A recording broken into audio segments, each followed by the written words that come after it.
Hi guys, thanks for tuning into the Scan Tool Network. Now in this video we're going to be taking a look at the iCarsoft US version 3.0 tool, which is probably one of the best tools, I would say, in my opinion, for a Ford Transit van.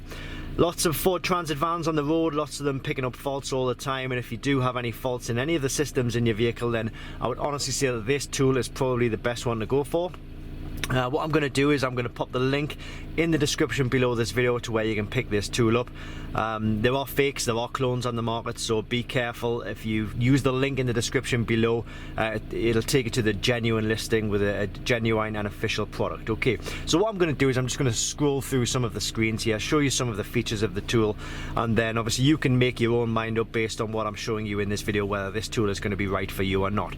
So we're in a 2015, 2016 Ford Transit. It's I'm not sure what mark it is, because depending on what you read, it can be a Mark 8 or it can be a Mark 4. Now this is like I say, it's a 24. This is the model which was made from 2014 onwards. So this is a 2015 model, in fact. Okay, but it'll cover transits from before this era and newer as well. Okay, so first of all, this is the main screen. We've got this tool plugged into the diagnostic port, which is down there. I'm not sure if you probably can't see that there, but it's down there. So we've got a main screen here, and what it'll do is it'll allow you to go through all of the systems within the vehicle and find any faults. Okay, so what I'm going to do is I'm just going to click onto diagnostics here, and you can see that it also covers Chrysler, Dodge, General Motors, Holden and Jeep, but I'm just going to click onto Ford here because we're in a Ford. And what you can do is you can either select your vehicle manually from a big list, or you can just click on auto identify, which is probably a bit easier. I always have the engine running, and what that option will do is it will automatically find the vehicle for you. So it'll give you the VIN number, the year, the type, the engine capacity, and a bit more information on that. So we'll click F1 to OK that, and it gets us into the next screen. So the next screen will show us some do quick test, auto scan, control unit and service. Okay, so the top two will automatically scan your vehicle, show you which systems are available to diagnose, and one of them will do a quick scan on the whole vehicle. So if you've got a fault in the vehicle, you're not exactly sure where it is, this quick scan will do a full scan of the vehicle and find the fault for you. Okay, well, what we can do is here also a control unit, so you can manually select which system you wish to diagnose. Alright, so let's say for example we got the powertrain control module, which is the engine system, so we'll just click OK to that. We'll go read fault code, and it'll tell us if there are any faults. So in this vehicle there are 2 faults showing. You can see it says 1 of 2 here. Now it's giving us the fault code itself, and it also gives us information about the fault itself. Okay, so that is like the description of the fault. And then the second one, so it's basically telling us that there may be a problem with glow plugs 2 and 4. We're not noticing any problems with the vehicle in the way the vehicle is driving. So what I think in a situation like this would be the best thing to do would just be to attempt to erase the fault codes, and then drive the vehicle again to see if they actually come back. Alright, so we can go back in straight away and see if the fault codes are there, which they're not. So the system has cleared them. They may be like older faults that just haven't been cleared properly, you see. So that is one way of doing that, but that is just an example of the fault codes you'll get like from the engine system. You can also have a look in the ABS system. The warning lights may come on when I do this. Let's see, I don't think they are going to, but again it's giving us a fault here. And again, the best thing to do if you do find any faults in your vehicle is just clear them all, and if they are genuine faults they will always come back. So and then there we go down, go restraint control module, no fault code found. So what I'm showing you here is just some of the main systems within the vehicle, and I'll scroll through the rest of them. In this particular vehicle it's telling us we'll get access to 20 systems. Alright, and there we are back to the start. So those are the systems that I can diagnose, and that's just an example of what kind of fault code you'll get. Now also within that is the we'll go back into there, go back into the powertrain control module, we've got an option called View Data here, okay? Now this is live data from the vehicle, so you can get all types of information. If you're not sure whether particular sensors are working correctly, or you're unsure about a particular component of the engine system, well, what you can do is you can look at the live data from the vehicle, and it gives you live data as the engine is running, okay? So let's say, for example, here, accelerator pedal position sensor, we've got 0.78. I'm going to put my foot on the accelerator, and you can see it's moving there. So the sensor recognizes that the position of the pedal is moving, and you can do things like that for all around the vehicle.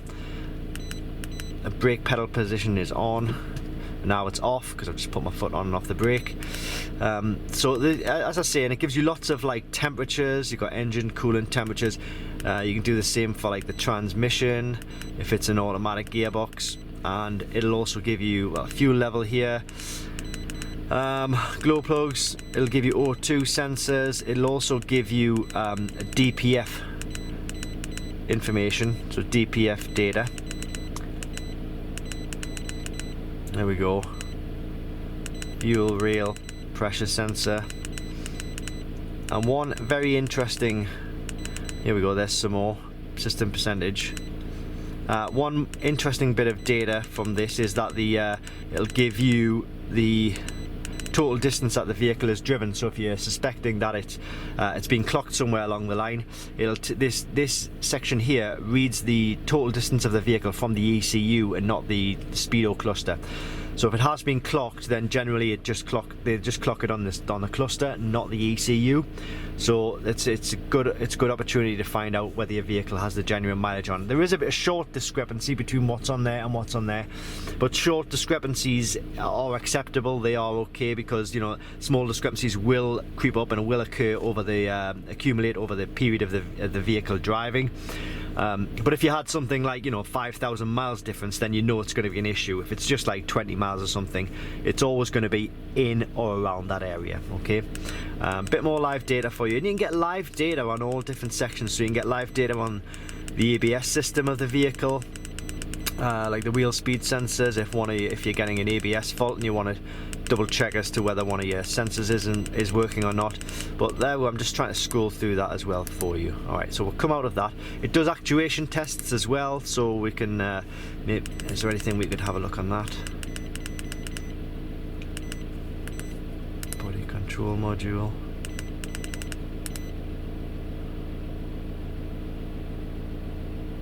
What actuation tests are is, like, say if you've got a problem with like a motor or a switch, and you wanted to determine whether it was a problem with the switch or the motor, then you can actually operate the motors and the switches with this tool on certain systems. So it's just communicating here. Not sure what systems it will allow us to do that on. You generally find that from vehicle to vehicle it will change just that little bit. It's communicating here. Hopefully it won't take too much longer. But what it'll essentially do is allow you to figure out whether it's a switch which isn't working or a motor which isn't working, instead of changing components and just hoping for the best, This is taking a little bit longer than I thought it would.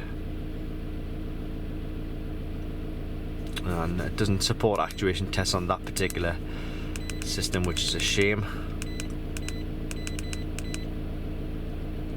Alright, so we'll leave that for now. It does do them, but I think I need to probably spend more time with the tool to figure out where we'll do that. So another feature of the tool, I'll come out of this and we're going to go back to the home screen, is the service menu, okay? Now this is where you can do things that generally the garage would do for you. Electronic park, brake open and close, oil reset, new battery registration, electronic throttle calibration and reset, steering angle sensor reset calibration, DPF regeneration, ABS brake bleeding, injector coding, TPMS, suspension calibration, and a few more. It's important for me to say that not all of these functions will be available on every single vehicle. So if you want to double check as to whether, say for example, you needed to do a DPF regeneration, contact Diagnostic World, give them the VIN number, they will check to see whether this tool is suitable for DPF regeneration for you on that particular vehicle. Another thing you can do, that's all very well if you haven't bought the tool, but if you have already bought the tool and you wanted to double check which of these service functions was suitable for your vehicle, then what you could do is go back into the diagnostics, go back to Ford,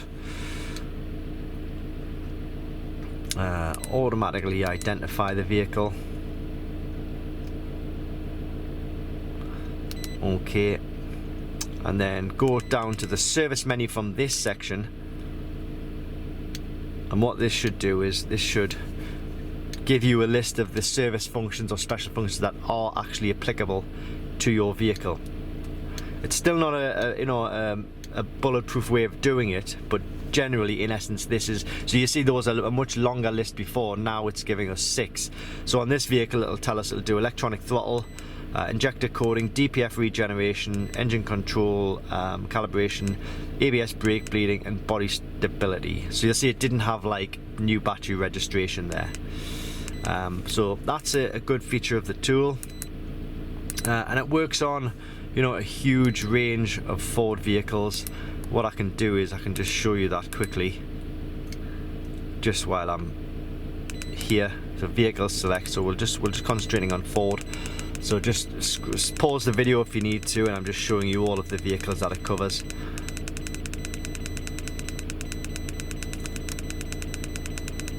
You may not be interested in this if you're only interested in watching this video for your Ford Transit, but there we go. And then there are a few other screens from the options from the main menu, so you can do that on any vehicle. You can find engine fault codes on any other vehicle, battery voltage, so it gives you information on the battery minimums and maximums from this particular test, review data that you've recorded, and a few other sort of setup screens. You can change the languages, you can turn the buzzer off when you're scrolling through, which I find it a lot better. It gives you the version numbers, the serial numbers of the tool, etc. So it's a fantastic tool, it really is. If you're interested in sort of working on your own vehicle, I would say you need one of these to carry around with you in your glove box. It'll take the vehicle out of limp mode if you've got a limp mode fault. Any of your warning lights like your dashboard, airbag lights, ABS warning lights, check engine lights, it'll deal with those, no issues at all. But I'm going to pop the link in the description below this video. Remember guys, there are fakes, there are clones out there, they can damage your vehicle. So if you are interested in picking up the genuine kit, then click that link in the description below this video, and you'll get the official product. Thanks for watching, and I hope this helps.